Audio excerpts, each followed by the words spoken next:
Shock diberikan pada pasien dengan gambaran ventricle tachycardia dan ventricle fibrilasi. Hal ini dikarenakan masih adanya aktivitas kelistrikan pada otot jantung sehingga DC shock dapat merangsang atau mengembalikan irama jantung ke irama semula. Kontraindikasi DC shock adalah DC shock tidak dapat diberikan dengan gambaran EKG, asistol atau PEA karena tidak ada aktivitas kelistrikan di dalam otot jantung. Jika diberikan DC shock akan membahayakan tubuh pasien tersebut. Ritme pemberian DC shock disertai pada gambaran ventricle tachycardia dan ventricle fibrilasi idealnya diberikan pada siklus pertama adalah di RJP, lalu di shock, lalu di RJP ulang. Jika hasil masih nadi tidak teraba, dilanjutkan siklus yang kedua, yaitu di RJP, lalu di shock, lalu RJP ulang, lalu diberikan obat epinefrin. Epinefrin diberikan 1 mg tiap 3-5 menit melalui intravena. Jika hasil masih terdapat gambaran ventricle tachycardia atau ventricle fibrilasi, maka lanjut ke siklus ketiga, yaitu dengan RJP, lalu di shock, lalu RJP ulang.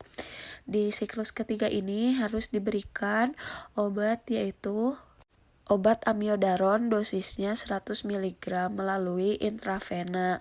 Lalu dicek ulang jika gambaran masih terdapat ventricle tachycardia atau ventricle fibrilasi, maka dilanjut ke siklus yang keempat. Di siklus keempat yaitu dengan RJP, lalu di shock, lanjut RJP ulang, lalu dimasukkan kembali obat epinefrin 1 mg per 1-5 menit melalui intravena. Lalu dicek ulang kembali apakah ada gambaran ventricle tachycardia atau fibrilasi. Jika hasil masih terdapat ventricle fibrilasi atau ventricle tachycardia, maka di RJP ulang, di shock ulang, lalu di RJP ulang, lalu diberikan lagi amiodaron, dosisnya 100 mg melalui intravena. Lalu penanganan pasien dengan henti jantung asistol atau PA diberikan idealnya 4 siklus RJP tanpa DC shock. Obat yang diberikan hanya epinefrin tiap 2 menit sekali.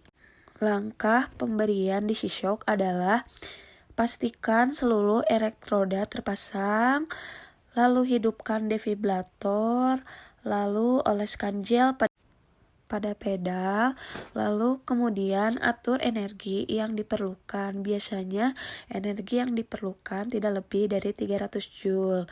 Lalu letakkan pedal pada apek dan sternum. Kemudian cek irama di monitor. Lalu apakah masih terlihat ventricle tanpa nadi atau ventricle tachycardia atau ventricle fibrilasi.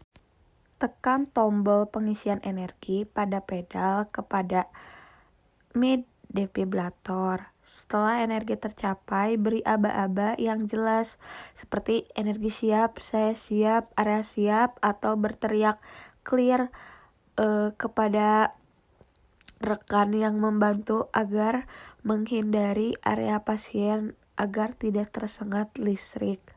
Lalu berikan tekanan sekitar 10 kg pada pedal, kemudian nilai kembali di EKG.